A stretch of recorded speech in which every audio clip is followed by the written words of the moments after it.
kontrolnya itu Anda tidak bisa mengontrol orang lain. Kolaborasi dan konsensus menciptakan pilihan-pilihan baru. Nah, terus stimulus respons selanjutnya, model berpikir menang atau kalah. Nah, sekarang model berpikirnya menang dan menang. Kalau dulu menang atau kalah, kalau sekarang harus menang. Kita lanjut Bapak Ibu ke yang disiplin positif. Adalah menumbuhkan disiplin yang didorong dalam diri anak tanpa hukuman dan hadiah. Merupakan salah satu penerapan disiplin pada murid yang bertujuan untuk menumbuhkan kesadaran serta memberdayakan murid tanpa embel-embel berupa hadiah atau hukuman. Ini Bapak Ibu yang dimaksud dengan disiplin positif. Itu kita di sini dituntut anak itu supaya melakukan kegiatan yang berdisiplin, yang bagus, yang kita masuk ke nilai-nilai kebajikan. Nilai-nilai kebajikan adalah sifat-sifat positif murid yang merupakan tujuan mulia yang ingin dicapai. Kita tahu Bapak Ibu, nilai kebajikan itu, kata kebajikan itu adalah kata apa Bapak Ibu? Kebajikan. Iya, nilai kebaikan, iya. Kita lanjut Bapak Ibu, kita masuk ke kebutuhan dasar manusia. Nah, di sini Bapak Ibu yang termasuk kebutuhan dasar manusia itu ada 5. Yang pertama, kebutuhan untuk bertahan hidup atau survival. Nanti dijelaskan satu-satu apa saja itu, atau sebagai gambaran kira-kira apa itu Bapak Ibu? Teori perilaku manusia itu ada motivasi eksternal keduanya ini, yaitu untuk menghindari ketidaknyamanan atau hukuman. Apa yang akan terjadi apabila saya tidak melakukannya? Biasanya seperti itu ya. Terus untuk mendapat imbalan dari orang lain, apa yang saya akan dapatkan apabila saya melakukannya? Nah, ini tadi Bapak Ibu. Kalau saya tidak melakukan, pasti saya tidak mendapatkan, ya kan? Tapi kalau saya melakukan, pasti saya dapat, walaupun apresiasinya cuma jempol mungkin kan? Nah,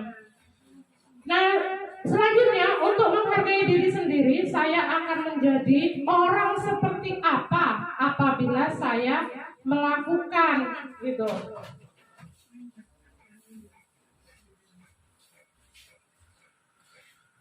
Nah, ini perbedaan hukuman dan konsekuensi. Ini bisa dibaca.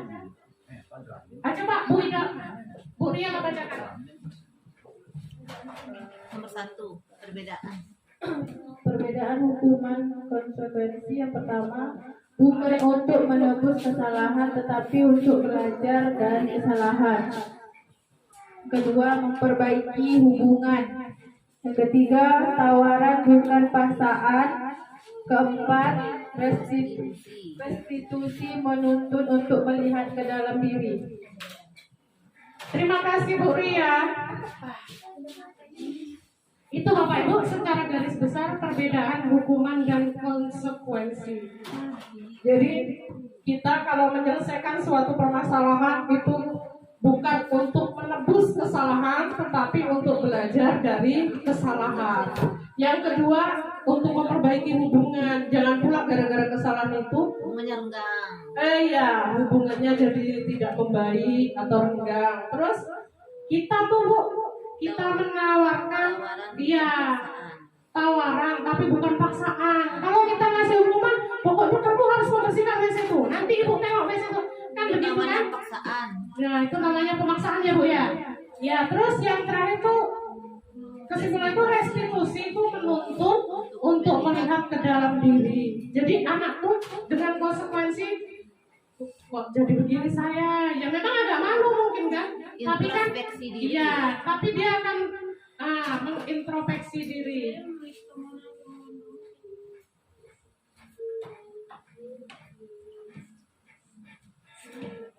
Maaf Pak Azra ya.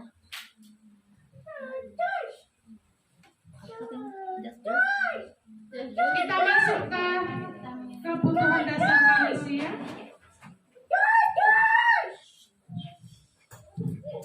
Nah, ini Bapak Ibu yang tadi kita ulang kembali kebutuhan dasar manusia, yaitu untuk bertahan hidup seperti tadi, itu makanan, pakaian, tempat tinggal, keamanan dan kesehatan.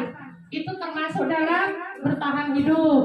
Terus kebutuhan hidup yang kedua, kasih sayang dan rasa diterima. Yang tadi ya, yang sudah dijawab Bu Mawada, Bu Santi, itu rasa diterima, dipedulikan, rasa berbagi, bekerja sama dan menjadi bagian dalam satu kelompok. Tadi ya Bapak Ibu ya, kita di sini nih sudah merasa diterima. Terus kebebasan, mandiri, memiliki pilihan, mencoba hal baru dan mampu mengendalikan diri. Kita bisa mandiri kan? Terus yang keempat yaitu kesenangan tadi, bermain, bercanda, tertawa. Dan yang terakhir penguasaan. Nah ini Bapak Ibu, penguasaan inilah itu mencakup harga diri, keinginan untuk dianggap memimpin, berprestasi, diakui dan didengar.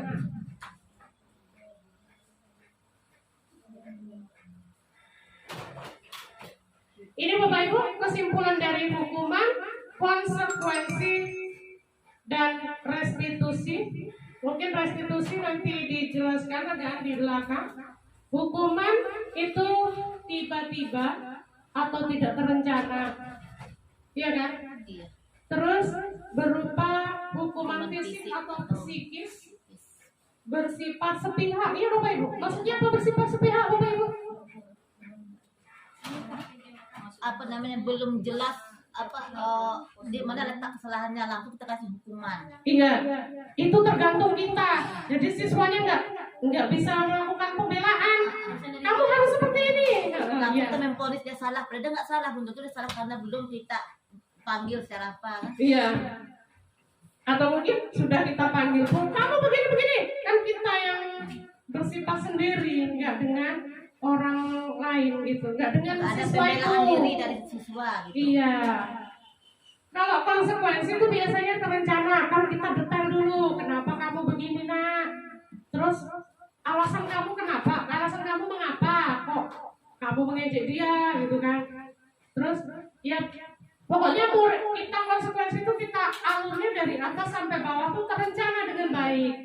Terus yang kedua, murid tetap dibuat tidak nyaman, tetap saja sih, karena ada konsekuensinya.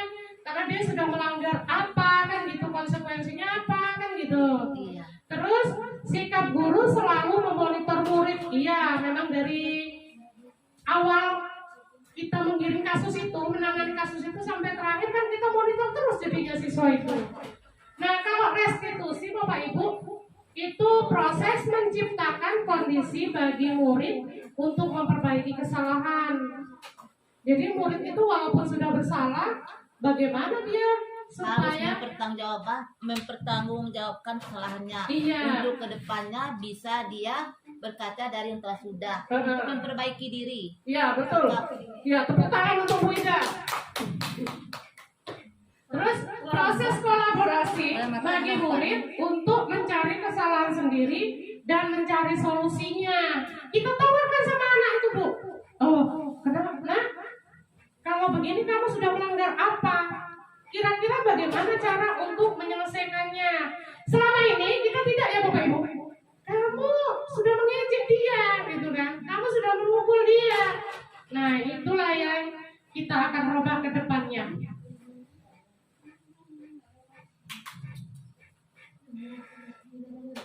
Nah, kita masuk Bapak Ibu 5 posisi kontrol guru.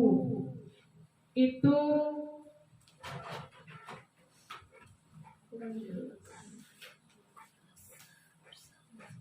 yang pertama, kita penghukum. Inilah yang selama ini kita lakukan. Penghukum. Kita tuh penghukum. Kalau ada masalah, siswa yang bermasalah tadi, pastilah kita hukum. Iya nggak Bapak Ibu? Iya.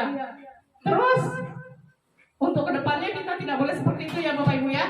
Karena menghukum bukan solusi yang baik untuk menyelesaikan suatu masalah. Terus yang kedua, membuat rasa bersalah. Nah, nanti kita uraikan. Yang ketiga, kita sebagai teman, Bapak Ibu, kita tuh kalau menyelesaikan masalah, kita juga harus menjadikan diri kita itu sebagai teman. Teman bukan musuh. Bukan pengadili, bukan mengadili atau bukan apa ya? Musuh. Musuh. Kalau sempat jadi musuh atau mengadili nanti nggak akan selesai. Nggak akan selesai masalahnya ya Bu Hidayah. Iya, betul. Terus sebagai pemantau kita harus memantau juga. Oh, anak kita itu rupanya melakukan ini ada alasannya seperti ini. Kita pantau. Terus yang terakhir jadi manajer.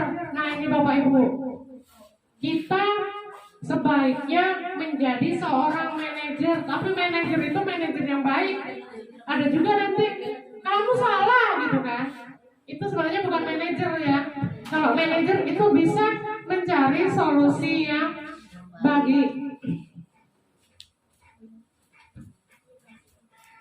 Ini Bapak Ibu kecil banget.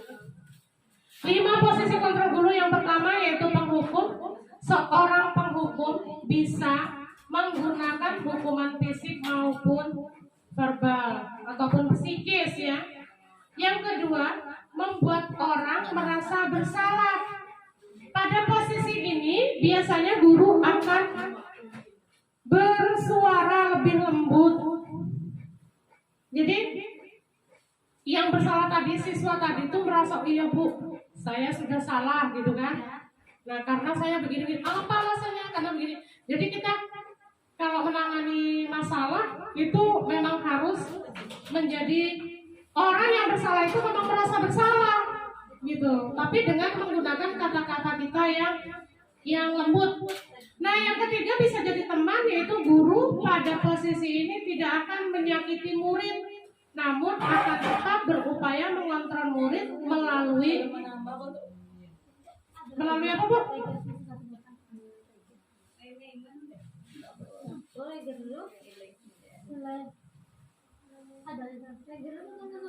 Melalui persuasi. Yang keempat yaitu monitor atau pemantau. Nah, memonitor berarti mengawasi. Yang terakhir sebagai manajer. Posisi terakhir manajer adalah posisi mentor, di mana guru berbuat sesuatu bersama dengan murid, mempersilahkan murid mempertanggungjawabkan perilakunya, mendukung murid agar dapat menemukan solusi atas permasalahannya sendiri. Nah ini Bapak Ibu, kita dituntut untuk menjadi yang dari 5 posisi ini, yang nomor 1 lah yang kita tidak diperbolehkan atau tidak diperkenankan.